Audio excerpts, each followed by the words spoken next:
Sur les 3 premiers mois de 2022, le déficit commercial marocain s'est établi à près de 10 milliards de dollars, creusant le déficit à 43,6% par rapport à fin avril 2021.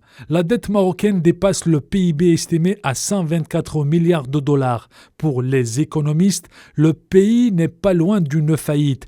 Le déficit est lié à la hausse des importations par rapport aux exportations à hauteur de 38%. Le montant des exportations a été établi à plus de 34%, note l'Office marocain d'échange dans son récent bulletin sur les indicateurs mensuels des échanges extérieurs. Le plus gros souci de l'économie marocaine est le coût très élevé de la facture énergétique qui a augmenté de plus de 87%, dû principalement de la hausse des approvisionnements en carburant et au rebond des prix de 77%.